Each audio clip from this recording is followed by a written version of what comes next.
Hello and welcome to Wait, It Gets Better, the improvisational storytelling podcast, where every week we travel deep into the wilderness to find lost stories for you to look at behind glass in museums.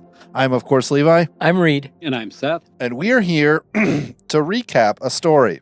We are doing our recap episode for The Fountain of Youth, a story set in World War I or just after World War I. It involves superhuman monsters. It involves fog that makes people go crazy. It involves intrigue. It involves bad guys. It involves Spanish conquistadors. Conquistadors? How do you say it? Conquistadors. Conquistador, because it's quest. Conquistador. There you go.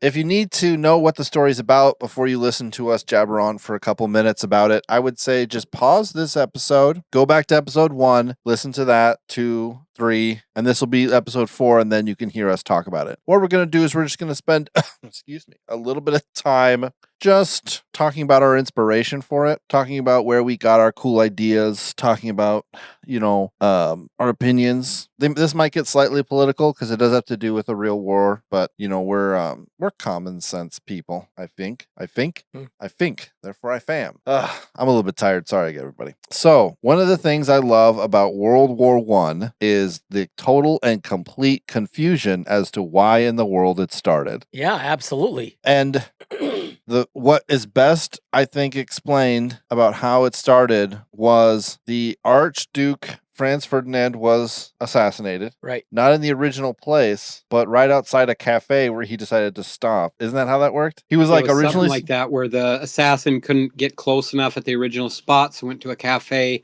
and then the prince ended up driving right by the cafe and stopping, or the car broke down right there, and he was like, "Oh, hey." Yeah. At least that's how the story goes. And then it set off a whole series of treaties that said, if you go to war, we'll declare war on the guys you go to war with.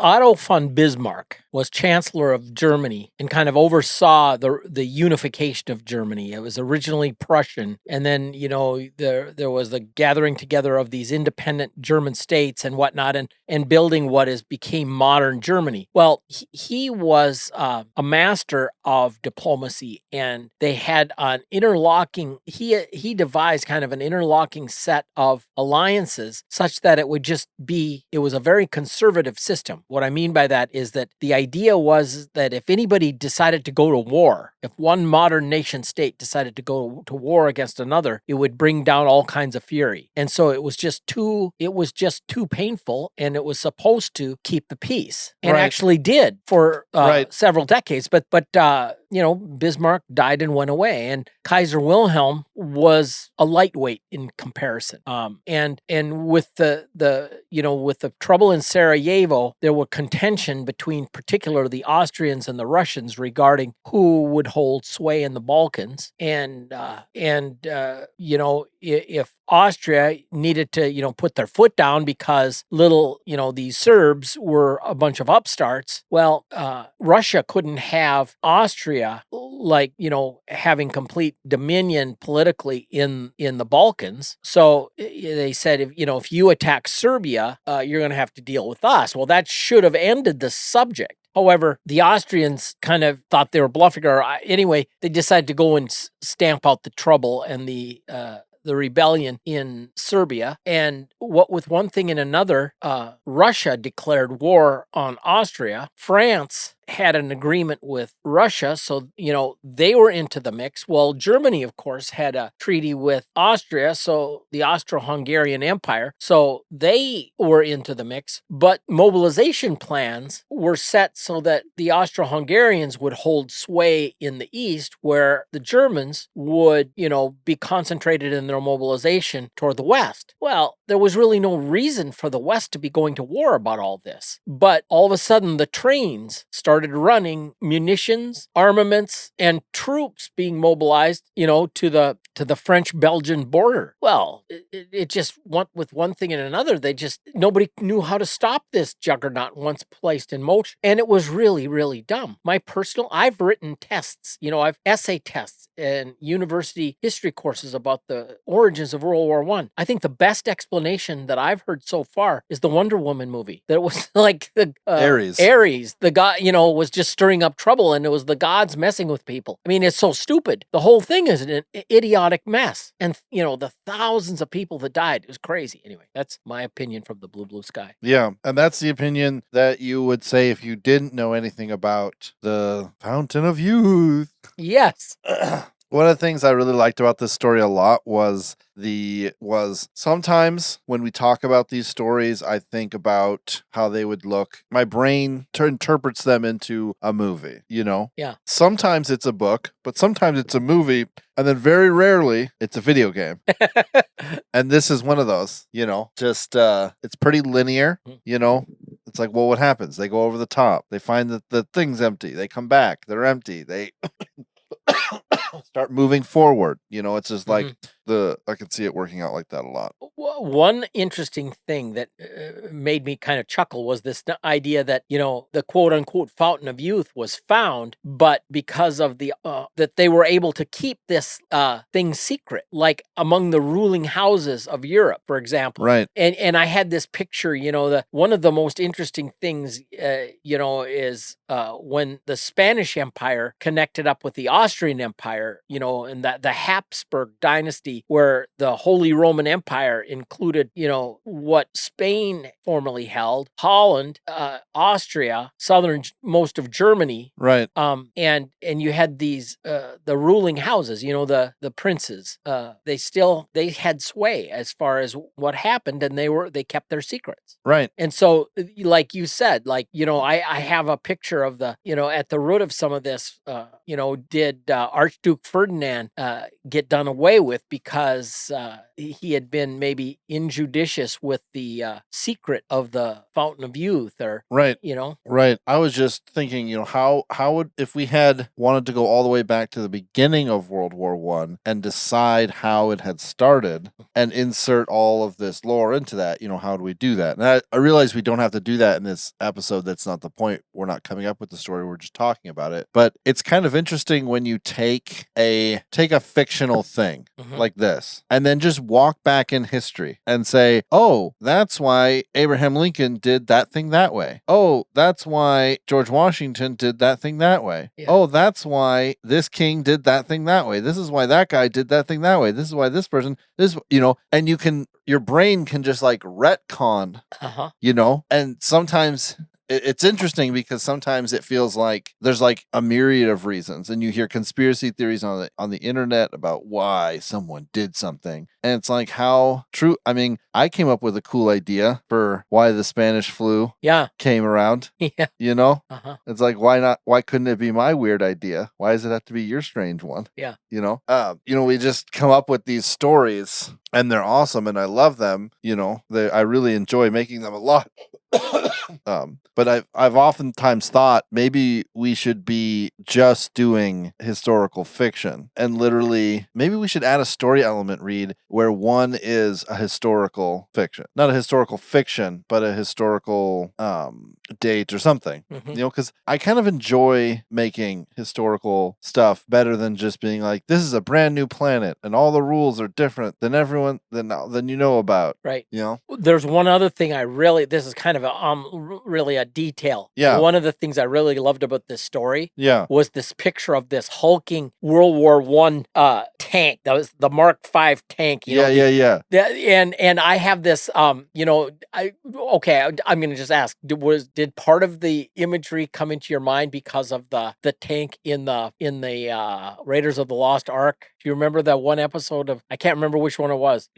Raiders of the Lost Ark, Indiana Jones? One of the Indiana Jones movies. They had one part of the action, they had this big tank, World War I tank. It was really cool. No, it didn't. It came from literally playing Call of Duty World at War. Oh, okay. No, because I think in the Raiders of the Lost Ark, they're on a World War II tank. Because I think like they're fighting on top of the tank, and he gets one of their Lugers, and he shoots like 5 or 6 of them straight through. Yeah, I think you might be right. I'm looking at a picture of it now on the internet. It definitely has the look of that, of the Mark V. Yeah, it's a World War I vintage tank. Yeah, so maybe featured in World War II, but definitely World War I vintage tank. Cool. Seth, you have anything that struck you as interesting? I think just like what you said with the conspiracy stuff. I mean, I like all that stuff, but then it's like, well, look here, like we just made our own cool thing that Yeah. can be retconned just as well into so many different things, as the reason why something might have happened. Yeah. If the Illuminati is listening, we're open. You can hire us as re-educators. We will brainwash the masses with our creativity. Or not. But let me see. Let me look at the I know you're looking up whatever it is. I think I might have mentioned in the episode too, but part of the direct inspiration from it was that part of the 1917 movie where they do actually go over the top, a couple of them, and they sneak over to the other side, and it's all empty, and then it's eerie. And at first, it's like, I remember when I watched it at first, it was like, oh, is this going to turn into a horror movie? Yeah, it seemed like it. Yeah, for sure. Like,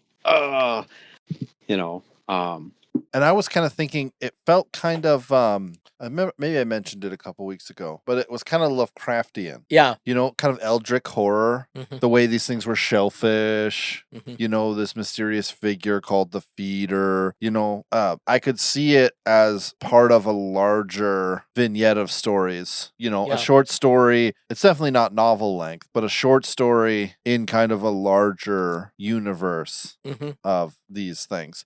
Kind of the idea that the shellfish used to live at a certain place, but then they were moved here by a specific group of people who were trying to. Oh, how was I thinking about it? I was just thinking about it the other day. Oh, well, it doesn't matter. Scrap that. It doesn't matter.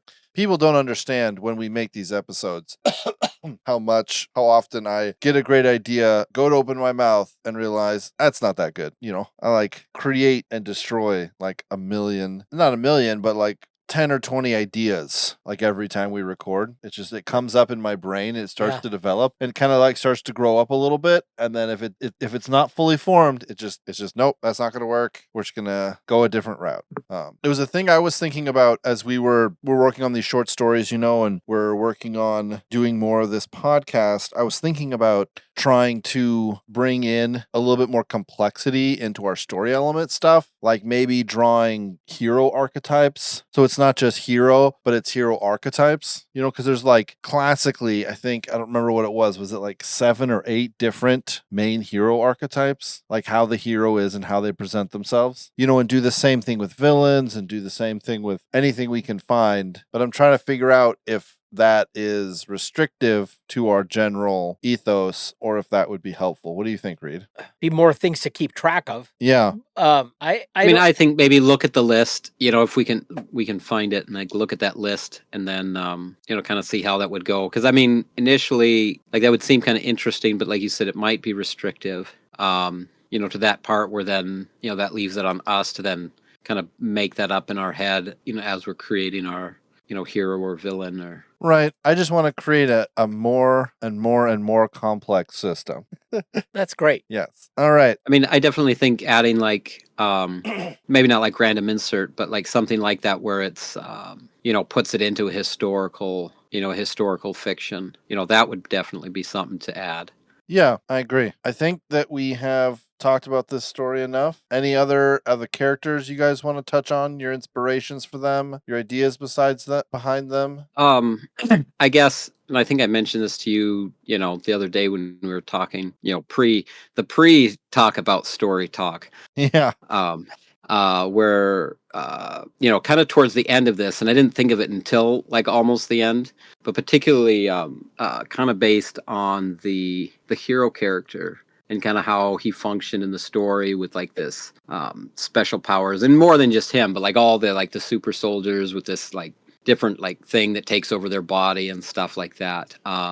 If people are into watching a show about it, like you said at the beginning. Sometimes we imagine this as a TV show, or in this case maybe a video game. But I think, what did you mention, Claymore? Yeah, as the anime that was kind of That similar was to it. one of them that had some similar things. If anyone was interested in watching, something that was like, oh wow, I'd love to kind of see, this kind of thing, in a show. There was that one, and then one that I'd watched a while back that I remembered, and it's got like a weird name, but like Examed Lost Memories, or like Bonin no Examed or something. It was like something weird that Sony did when they came out with like subscription stuff. But then you actually had to buy a subscription to like watch the next episode, and so it didn't gain a lot of traction because you already had to pay for like Sony Prime or whatever it was, but then also buy each episode when it came out. So it wasn't super popular, but it,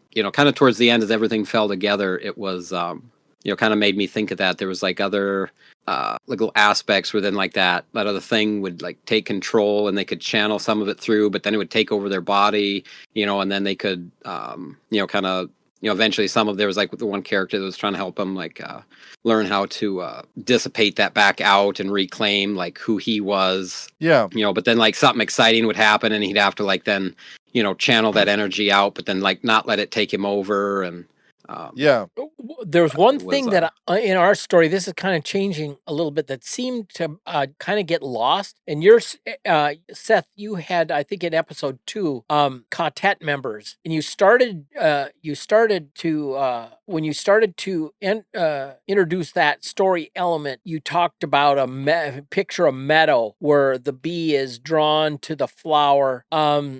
It's kind of like I don't know, did you say like a sign of normal life, so to speak? It occurs to me, I can't remember. Did we lose out on that story element a little bit?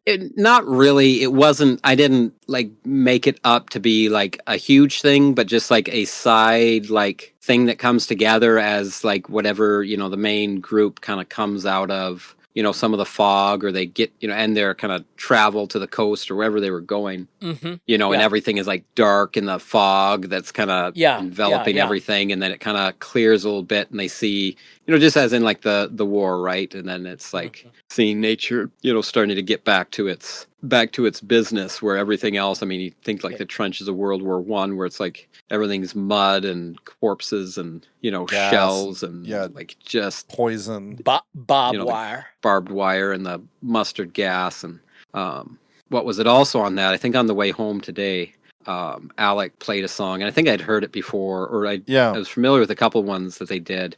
It was like one of those like epic story metal bands, and I guess, and maybe you can remember it if you might know this. They did one on like the last stand of like the Swiss Guard in like 1527, and then there was like stuff like that, where it was like they probably, given the context, they probably would have had one about the Alamo or like Thermopylae, where it was like that, like upbeat like metal ballad kind of thing. But then the one of them had to do, it was from an actual story from World War I, where it was like about these Russians that were holding a castle, and there was like very few of them. I think it came down to about 100 of them were left, and the Germans, or maybe in this case, if that was the case, the Austrians, mustard gassed the castle because they couldn't take it, because it was like, it wasn't just like, a trench in the ground. Like this was like an actual castle, like an actual fort. Yeah.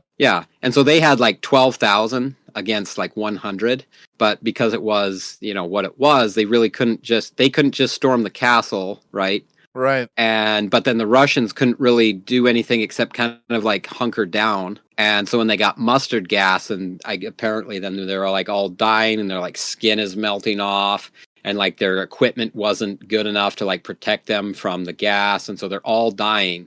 And so they're all like, well, we're all dead. Like we're living dead men. Like we're not alive, right? Like our skin and our hair's falling off and are coughing up our lungs. And like, why are we sitting here dying of this? Let's just charge out the gate and go out with a blaze of glory, right? And so that's what they do. And they come running out, guns a-blazing. And the 12,000, thing was just so freaked out by that, because it literally came out apparently, and they were like zombies. They're like jaws were falling off and their skin is all Oh my melting God. off, and they're just like screaming as they're running, and like their leg is falling off, and not because they're being shot, but just because of the mustard gas, and they like get up and they just keep moving forward, shooting and shooting. It came down to like only 6 of them left, and they were still just moving forward, shooting and like charging as much as they could, and it freaked the Germans out apparently, and they all like fled.